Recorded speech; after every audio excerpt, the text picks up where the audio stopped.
കേരള രാഷ്ട്രീയത്തിൽ വൻ ഭൂകമ്പം സൃഷ്ടിച്ചുകൊണ്ട് കേരള കോൺഗ്രസും UDF-ലേക്ക് മടങ്ങാനൊരുങ്ങുന്നു എന്നുള്ള വാർത്തകൾ അത്യന്തം നാടകീയമായ തലങ്ങളിലേക്ക് ഇപ്പോൾ നീങ്ങിക്കൊണ്ടിരിക്കുകയാണ്. ദശാബ്ദങ്ങളായി മധ്യ തിരുവിതാംകൂറിലെ രാഷ്ട്രീയ ഗതിവിധികൾ നിർണ്ണയിക്കുന്ന മാണി കുടുംബവും അതുപോലെ കേരള കോൺഗ്രസും വീണ്ടും മുന്നണി മാറ്റത്തിന്റെ പടിവാതിൽക്കൽ നിൽക്കുമ്പോൾ അത് വെറുമൊരു രാഷ്ട്രീയ കൂടുമാറ്റം മാത്രമല്ല, മറിച്ച് സാമുദായിക സമവാക്യങ്ങളെയും അതുപോലെ അതിജീവന തന്ത്രങ്ങളെയും വലിയൊരു പടപ്പുറപ്പാടായി മാറുക കൂടിയാണ്. ജോസ് കെ മാണിയെ UDF-ലേക്ക് തിരികെ എത്തിക്കാൻ കത്തോലിക്ക സഭയും മുസ്ലിം ലീഗും സജീവമായി രംഗത്തിറങ്ങിയതോടെ UDF-നുള്ളിലും LDF-നുള്ളിലും അസ്വസ്ഥതകൾ പുകയുക കൂടിയാണെന്ന് കൂടി പറയേണ്ടിയിരിക്കുന്നു. ഇടതുമുന്നണിയിൽ ഉറച്ചു നിൽക്കുമെന്ന് പ്രഖ്യാപിച്ച റോഷി അഗസ്റ്റിന്റെ നീക്കവും അതുപോലെ തന്റെ അസ്തിത്വം ചോദ്യം ചെയ്യപ്പെടുമെന്ന് ഭയക്കുന്ന PJ ജോസഫിന്റെ കടുത്ത നിലപാടുകളും ഈ രാഷ്ട്രീയ നാടകത്തെ മുൾമുനയിൽ നിർത്തുകയും ചെയ്യുന്നുണ്ട്. ജോസ് കെ മാണിയുടെ മടക്കയാത്രയ്ക്ക് പിന്നിൽ കത്തോലിക്ക സഭയുടെ ശക്തമായ സമ്മർദ്ദമുണ്ടെന്നാണ് പകൽ പോലെ വ്യക്തമുള്ള കാര്യമാണ്. അവിടെ കത്തോലിക്ക സഭ വലിയ തരത്തിൽ ജോസ് കെ മാണിയിൽ സമ്മർദ്ദം ചെലുത്തുന്നത് കൊണ്ട് തന്നെയാണ് ഈ മടങ്ങിപ്പൊക്കെന്നുള്ള കാര്യം ആലോചനയിൽ പോലും ഉണ്ടാകുന്നത്. കേരളത്തിലെ ക്രൈസ്തവ വോട്ടുകൾ BJP-ക്ക് ഒഴുകുന്ന തടയാനും UDF-ൽ നഷ്ടപ്പെട്ടുകൊണ്ടിരിക്കുന്ന ക്രൈസ്തവ സ്വാധീനം വീണ്ടെടുക്കാനും ജോസ് കെ മാണിയുടെ സാന്നിധ്യം അനിവാര്യമാണെന്ന് സഭ കരുതുന്നുണ്ട്. UDF-ൽ മുസ്ലിം ലീഗിന് ലഭിക്കുന്ന അപ്രമാദിത്വം ക്രൈസ്തവ സമുദായത്തിനിടയിൽ ആശങ്ക ഉണ്ടാക്കുന്നുണ്ടെന്നും അത് പരിഹരിക്കാൻ ശക്തനായൊരു ക്രൈസ്തവ നേതാവ് മുന്നണിയുടെ മുൻനിരയിൽ വേണമെന്നുമാണ് സഭയുടെ വാദവും. ഇതിന്റെ ഭാഗമായി സഭാ നേതൃത്വം നേരിട്ട് ഇടപെടുകയും ജോസ് കെ മാണിയോട് നിലപാട് മാറ്റാൻ ആവശ്യപ്പെടുകയും ചെയ്തുള്ള വിവരങ്ങളും പുറത്തു വരുന്നുണ്ട്. ദേശീയ തലത്തിൽ ഇന്ത്യ മുന്നണി സഖ്യത്തിൽ തന്നെ ഭാഗമായി നിൽക്കുന്ന ജോസ് കെ മാണിക്ക് കോൺഗ്രസ് അധ്യക്ഷ സോണിയാഗാന്ധിയും അതുപോലെ KC വേണുഗോപാൽ നൽകുന്ന ഉറപ്പുകൾ വലിയ ആത്മവിശ്വാസമാണ് നൽകുന്നത്. സോണിയാഗാന്ധി നേരിട്ട് ജോസിനെ ഫോണിൽ വിളിച്ചതും മടക്കയാത്രയുടെ ഗൗരവം വർദ്ധിപ്പിക്കുന്നത് കൂടിയാണ്. എന്നാൽ ഈ നീക്കങ്ങൾക്കെതിരെ പടയൊരുക്കവുമായി PJ ജോസഫും കൂട്ടരും രംഗത്തെത്തിയത് UDF-ന് വലിയ പ്രതിസന്ധി കൂടി ഉണ്ടാക്കിയിട്ടുമുണ്ട്. ജോസ് കെ മാണി ഇടതുപക്ഷത്തേക്ക് പോയതോടെ UDF-ലെ ഏക കേരള കോൺഗ്രസ് എന്ന പദവി ജോസഫിനായിരുന്നു. പക്ഷേ പഴയ എതിരാളി മടങ്ങിയെത്തിയാൽ കോട്ടയം, ഇടുക്കി ജില്ലകളിലെ സീറ്റ് വിഭജനം കീറാമുട്ടിയാകുമെന്നാണ് ജോസഫ് ഭാഗം ഭയപ്പെടുന്നത്. തങ്ങളുടെ സിറ്റിംഗ് സീറ്റുകൾ പോലും ജോസിന്റെ കടന്നുകയറ്റം ഉണ്ടാകുമെന്ന് പേടി അവരെ പ്രകോപിതരാക്കിയിരിക്കുക കൂടിയാണ്. തങ്ങളെ ബലി നൽകിക്കൊണ്ടുള്ള ഒരു വിട്ടുവീഴ്ചയ്ക്കും തയ്യാറല്ല എന്നാണ് PJ ജോസഫ് UDF നേതൃത്വത്തെ ഔദ്യോഗികമായി അറിയിച്ചു കഴിഞ്ഞു. അങ്ങനെ വരുമ്പോൾ മുന്നണി വിട്ടു വന്നവരെ ചുവന്ന പരവതാനി വിരിച്ച് സ്വീകരിക്കുന്നത് ശരിയല്ല എന്നും ഇത് മുന്നണി മര്യാദകളുടെ ലംഘനമാണെന്നുമാണ് ജോസഫ് പക്ഷത്തിന്റെ വാദവും. ജോസഫിന്റെ ഈ കടുത്ത നിലപാട് UDF-ന്റെ കെട്ടുറപ്പിനെ തന്നെ ബാധിക്കുമെന്ന അവസ്ഥയിലേക്ക് നീങ്ങിക്കൊണ്ടിരിക്കുകയാണ്. നിലവിലെ അവസ്ഥയും അത് തന്നെയാണ്. ജോസഫിനെ പിണക്കി ജോസിനെ കൊണ്ടുവരുന്നത് ഗുണത്തെക്കാളേറെ ദോഷം ചെയ്യുമോ എന്ന ആശങ്ക കോൺഗ്രസിലെ ഒരു ഭാഗം നേതാക്കൾക്കും വലിയ തരത്തിൽ തന്നെ ഉണ്ടാകുന്നുണ്ട്. മറുഭാഗത്ത് ജോസ് കെ മാണിയുടെ പാർട്ടിയിൽ തന്നെ വലിയൊരു വിള്ളൽ വീണു കഴിഞ്ഞു എന്നുള്ള സൂചനകളും പുറത്തു വരുന്നുണ്ട്.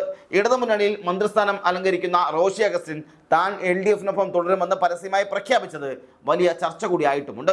മുഖ്യമന്ത്രി പിണറായി വിജയനൊപ്പമുള്ള ചിത്രം വെച്ചുകൊണ്ട് തുടരുമെന്ന ക്യാപ്ഷനോടെ പങ്കുവച്ച റോഷി അഗസ്റ്റിന്റെ നിലപാട് വ്യക്തമാക്കുകയും ചെയ്തിട്ടുണ്ട്. ഒപ്പം തന്നെ മന്ത്രിസ്ഥാനം ഉപേക്ഷിക്കാൻ താൻ തയ്യാറായില്ല എന്നുള്ള കൃത്യമായ സന്ദേശമാണ് ഇതിലൂടെ അദ്ദേഹം നൽകുന്നത്. ഇനി എന്തു തന്നെ വന്നാലും മന്ത്രിസ്ഥാനം ഉപേക്ഷിച്ചുകൊണ്ടുള്ള യാതൊരു പരിപാടിക്കും താനില്ല എന്ന് റോഷി അഗസ്റ്റിൻ വ്യക്തമായി പറഞ്ഞു കഴിഞ്ഞു എന്നുള്ളതാണ് വിവരങ്ങൾ.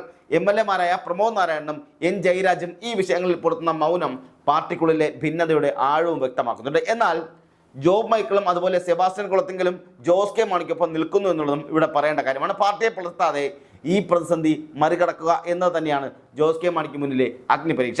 സഭയുടെ നിർദ്ദേശം തള്ളിക്കളയാൻ റോഷി അഗസ്റ്റിന് കഴിയില്ല എങ്കിലും ഭരണപക്ഷത്തെ ആനുകൂല്യങ്ങൾ ഉപേക്ഷിക്കാനുള്ള വിമുഖത അദ്ദേഹത്തിന്റെ നീക്കങ്ങൾ തന്നെ നിഴലിക്കുന്നുമുണ്ട്.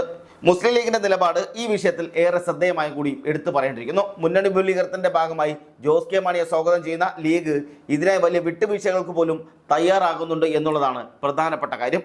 മലബാറിൽ മാണി ഗ്രൂപ്പിന് സ്വാധീനമുണ്ടാക്കാൻ തങ്ങളുടെ കൈവശമുള്ള തിരുവമ്പാടി സീറ്റ് വിട്ടു നൽകാൻ വരെ ലീഗ് സന്നദ്ധത അറിയിച്ചിട്ടുമുണ്ട്. UDF-ൽ ലീഗ് അപ്രമാദിത്വം നേടുന്നുവെന്ന ആക്ഷേപം മാറ്റിയെടുക്കാനും ക്രൈസ്തവ വോട്ടുകൾ ഏകീകരിക്കാനും ജോസിന്റെ വരവ് സഹായിക്കുമെന്ന് ലീഗും കരുതുന്നുണ്ട്. പ്രത്യേകിച്ച് ഇടതുവിരുദ്ധതയുള്ള ക്രൈസ്തവർ BJP പിന്തുണയ്ക്കുന്ന സാഹചര്യം ഒഴിവാക്കാൻ തന്നെ ഇത് അനിവാര്യമാണെന്ന് അവർ വിശ്വസിക്കുന്നുമുണ്ട്. എന്നാൽ കോട്ടയത്തെ പ്രാദേശിക കോൺഗ്രസ് നേതാക്കൾ ഈ നീക്കത്തിൽ അസ്വസ്ഥരാണ് എന്നുള്ളതാണ് പുറത്തു വരുന്ന വിവരങ്ങളെല്ലാം. ജോസ് പോയതോടെ കോട്ടയത്തെ കോൺഗ്രസ് ലഭിച്ച ആധിപത്യം നഷ്ടപ്പെടുമെന്നും വരാനിരിക്കുന്ന തെരഞ്ഞെടുപ്പുകളിൽ തങ്ങളുടെ അവസരങ്ങൾ ഇല്ലാതാകുമെന്നും അവർ ഭയപ്പെടുകയും ചെയ്യുന്നുണ്ട്. CPM-നെ സംബന്ധിച്ചിടത്തോളം ജോസ് കെ മാണിയുടെ നീക്കങ്ങൾ വലിയ തിരിച്ചടി കൂടിയാണ് ഉണ്ടാക്കിക്കൊണ്ടിരിക്കുന്നത്. ഇടതുമുന്നണി സംഘടിപ്പിക്കുന്ന മധ്യമേഖല ജാഥ നയിക്കാനില്ല എന്ന് ജോസ് അറിയിച്ചതായി പറയുന്നതും ഇതിൻ്റെ വ്യക്തമായ സൂചനകൾ തന്നെയാണ്. ജോസിന്റെ മുന്നണിയിൽ ഉറപ്പിച്ചു നിർത്താൻ വേണ്ടിയാണ് 3 ജാഥകൾ സംഘടിപ്പിച്ചതും അതിലൊന്നിൻ്റെ ക്യാപ്റ്റൻ സ്ഥാനം ജോസിന് നൽകിയതും. എന്നാൽ പാർലമെന്റ് സമ്മേളനം കാരണമാക്കി പറഞ്ഞുകൊണ്ട് ജോസ് ഇതിൽ നിന്നും ഒഴിഞ്ഞു മാറുന്നത് മുന്നണി വിടുന്നതിന് മുന്നോടിയായിട്ടുള്ള സൂചനകളാണെന്നും നിരീക്ഷകർ തന്നെ കരുതുന്നുമുണ്ട്. കഴിഞ്ഞ 2 LDF യോഗങ്ങളിലും ജോസ് പങ്കെടുത്തിരുന്നില്ല എന്നതും ശ്രദ്ധേയമായ കാര്യമാണ്. ജോസഫ് ഗ്രൂപ്പ് പ്രതിഷേധമായി UDF വിട്ട് പുറത്തു വന്നാൽ അവരെ സ്വീകരിക്കാൻ CPM തയ്യാറാണെന്ന വാർത്തകളും ഇതിനോടൊപ്പം തന്നെ പുറത്തു വന്നിട്ടുമുണ്ട്. കേരള കോൺഗ്രസുകളുടെ ഈ പരസ്പരമുള്ള കൂടുമാറ്റം വരും ദിവസങ്ങളിൽ കേരള രാഷ്ട്രീയത്തിൽ കൂടുതൽ പ്രവചനാതീതമാക്കുകയും ചെയ്യും. മധ്യ തിരുവിതാംകൂറിലെ രാഷ്ട്രീയ ചരിത്രം പരിശോധിച്ചാൽ കേരള കോൺഗ്രസുകളുടെ പിളർപ്പും ലയനവും പുതിയ കാര്യമല്ലെങ്കിൽ പോലും ഇത്തവണത്തെ സാഹചര്യം ഏറെ സങ്കീർണം കൂടിയാണ്.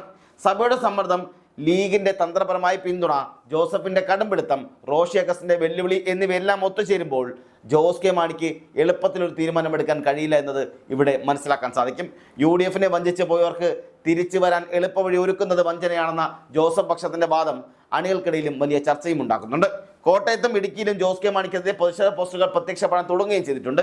ഇടതന്റെ സുഖം അനുഭവിച്ച് മടുത്തു വരുമ്പോൾ കയറി വരാൻ ഇത് സത്രമല്ല എന്ന മുതിർന്ന ജോസഫ് ഗ്രൂപ്പ് നേതാവിന്റെ വാക്കുകൾ അമർഷത്തിന്റെ ആഴം വെളിവാക്കുന്നത് കൂടിയാണ്. അവസാന അടവെന്ന നിലയിൽ PJ ജോസഫ് തന്റെ പാർട്ടി യോഗം വിളിച്ചു ചേർത്തിട്ടുമുണ്ട്. മുന്നണി മര്യാദകൾ ലംഘിച്ച് ജോസിനെ സ്വീകരിച്ചാൽ അത് അംഗീകരിക്കില്ല എന്ന് അദ്ദേഹം ആവർത്തിച്ച് പറയുന്നുമുണ്ട്. കഴിഞ്ഞ തെരഞ്ഞെടുപ്പിൽ മത്സരിച്ച സീറ്റുകളിൽ ഒന്നുപോലും വിട്ടു നൽകില്ലെന്ന കടുത്ത നിർദ്ദേശവും അദ്ദേഹം നേതാക്കൾക്ക് നൽകിയിട്ടുമുണ്ട്. പ്രതിപക്ഷ നേതാവ് VD സതീശൻ ജോസിന്റെ വരവിനെ പിന്തുണയ്ക്കുന്ന ഭരണ തുടർച്ച ഉണ്ടാക്കാൻ മധ്യ തിരുവിതാംകൂറിലെ വോട്ടുകൾ അനിവാര്യമാണെന്ന തിരിച്ചറിവിലാണ്. കഴിഞ്ഞ നിയമസഭാ തെരഞ്ഞെടുപ്പിൽ നേരിട്ട തകർച്ചയ്ക്ക് കാരണം ജോസിന്റെ വിടവാങ്ങലാണെന്ന് കോൺഗ്രസ് നേതൃത്വത്തിലെ ഒരു വിഭാഗം ഇപ്പോഴും ഉറച്ചു വിശ്വസിക്കുന്നുമുണ്ട്.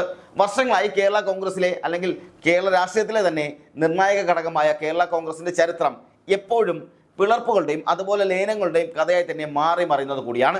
KM മാണി എന്ന അതികായനായ നേതാവിന്റെ വിയോഗത്തിന് ശേഷം പാർട്ടിയിലുണ്ടായ അധികാര തർക്കമാണ് ജോസ് കെ മാണിയും PJ ജോസഫിനെയും 2 ധ്രുവങ്ങളിലാക്കിയത്. അന്ന് UDF നിന്നേറ്റ കടുത്ത അവഗണനയും 2 ചിഹ്നത്തിന് വേണ്ടിയുള്ള നിയമ പോരാട്ടങ്ങളുമാണ് ജോസിനെ LDF പാളയത്തിൽ എത്തിച്ചതും. എന്നാൽ ഇടതു മുന്നണിയിൽ 3 വർഷം പൂർത്തിയാക്കുമ്പോൾ പാർട്ടി വിചാരിച്ചത്ര സ്വാധീനം അവിടെ നേടാനായില്ല എന്നുള്ള വിലയിരുത്തലാണ് ഒരു വിഭാഗം നേതാക്കളെല്ലാം.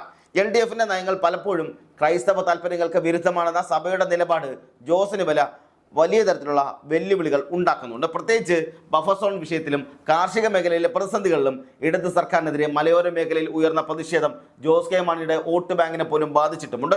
ഈ സാഹചര്യത്തിലാണ് സഭയുടെ നേരിട്ടുള്ള ഇടപെടൽ ഉണ്ടാകുന്നതും. ക്രൈസ്തവ സമുദായങ്ങൾക്ക് രാഷ്ട്രീയമായി അനാഥത്വം അനുഭവപ്പെടുന്നുവെന്ന തോന്നൽ അത് മാറ്റിയെടുക്കാൻ ജോസ് കെ മാണി UDF തിരിച്ചെത്തണമെന്നാണ് സഭയുടെ കർശന നിർദ്ദേശം. മധ്യ തിരുവിതാംകൂറിലെ പഞ്ചായത്ത് തലങ്ങളിൽ പോലും ഈ മുന്നണി മാറ്റത്തെ ചൊല്ലി തർക്കങ്ങൾ രൂക്ഷമായി തന്നെ ഉണ്ടാകുന്നുണ്ട്.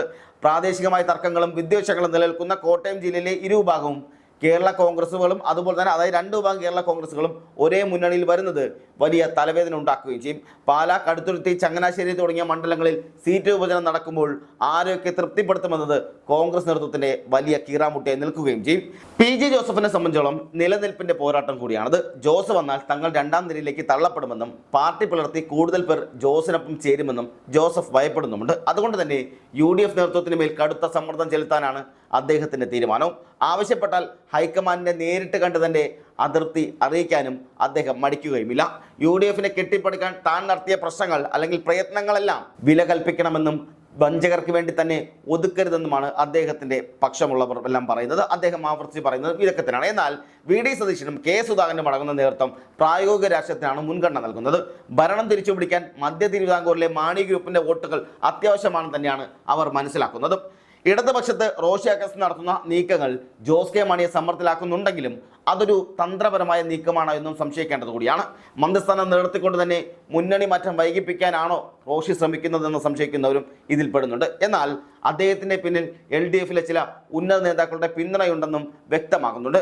റോഷിയെയും പ്രമോദ് നാരായണനെ കൂടെ നിർത്തിക്കൊണ്ട് കേരള കോൺഗ്രസിനെ ദുർബലപ്പെടുത്താനാണ് CPM ശ്രമിക്കുന്നത്. അങ്ങനെ വന്നാൽ ജോസ് കെ മാണി UDF എത്തുമ്പോൾ വെറും പേരിന് മാത്രമുള്ള ഒരു പാർട്ടിയായി മാറുകയും ചെയ്യും. ഇത് മുൻകൂട്ടി കണ്ടുകൊണ്ട് തന്നെയാണ് സഭ നേരിട്ട് MLA മാരുമായി ചർച്ച നടത്തിയതും സഭയുടെയും വിശ്വാസികളുടെയും പിന്തുണയില്ലാതെ കേരള കോൺഗ്രസിന് നിലനിൽപ്പില്ല എന്ന റോഷിയെ ഓർമ്മിപ്പിക്കുക കൂടിയാണ് സഭാ നേതൃത്വം ചെയ്തിരിക്കുന്നതും. ജോസ് കെ മാണി മൗനം പാലിക്കുന്നത് വലിയൊരു കൊടുങ്കാറ്റിന് മുന്നോടിയായിട്ടുള്ള ശാന്തതയാണെന്നാണ് രാഷ്ട്രീയ നിരീക്ഷകർ പോലും വിലയിരുത്തുന്നത്. മാണി ഗ്രൂപ്പിന്റെ മടക്കം UDF നൽകുന്ന കരുത്ത് ചെറിയ കാര്യമൊന്നുമല്ല. മുസ്ലിം ലീഗ് നൽകുന്ന പിന്തുണ കോൺഗ്രസിനും ആശ്വാസകരമായ കാര്യവുമാണ്. ലീഗും അതുപോലെ മാണി ഗ്രൂപ്പും ഒന്നിച്ച് വന്നാൽ അല്ലെങ്കിൽ ഒന്നിച്ച് നിന്നാൽ UDFിലെ സാമുദായിക സന്തുലിതാവസ്ഥ മെച്ചപ്പെടുമെന്നും ഹിന്ദു വോട്ടുകളിൽ ഉണ്ടായേക്കാവുന്ന ചോർച്ച ക്രൈസ്തവ വോട്ടുകളിലൂടെ പരിഹരിക്കാൻ കഴിയുമെന്നുമാണ് കോൺഗ്രസ് കണക്കുകൂട്ടുന്നത്. എങ്കിലും ജോസഫ് ഉയർത്തുന്ന പടയൊരുക്കം ഈ കണക്കുകൂട്ടലുകൾക്കെല്ലാം തെറ്റിക്കുന്ന കാര്യവും ഏതാണ്ട് തീരുമാനമുണ്ടാകും. അതായത് ജോസഫിൻ്റെ ഈ പടയൊരുക്കം വലിയ തരത്തിൽ കോൺഗ്രസിൻ്റെ കണക്കുകൂട്ടലുകളും തെറ്റിക്കുകയും ചെയ്യും. കേരള രാഷ്ട്രീയത്തിൽ വരുന്ന ഏതാനും ആശകൾ നിർണായകം കൂടിയാണ്. ഏതാണ്ട് തെരഞ്ഞെടുപ്പ്, അതായത് നിയമസഭാ തെരഞ്ഞെടുപ്പിന് 100 ദിവസത്തിനുള്ളിൽ മാത്രം നിൽക്കുന്ന ഈ സാഹചര്യത്തിൽ കേരള രാഷ്ട്രീയത്തിൽ വരുന്ന ഏതാനും ആശകൾ എന്ന് പറയുന്നത് വളരെ നിർണായകമായ കാര്യം കൂടിയാണ്. ജോസ് കെ മാണിയുടെ മടക്കയാത്ര പൂർണ്ണമാകണമെങ്കിൽ സ്വന്തം പാർട്ടിക്കുള്ളിലെ വിമത സ്വരങ്ങളെ അടിച്ചമർത്തേണ്ടതുണ്ട്.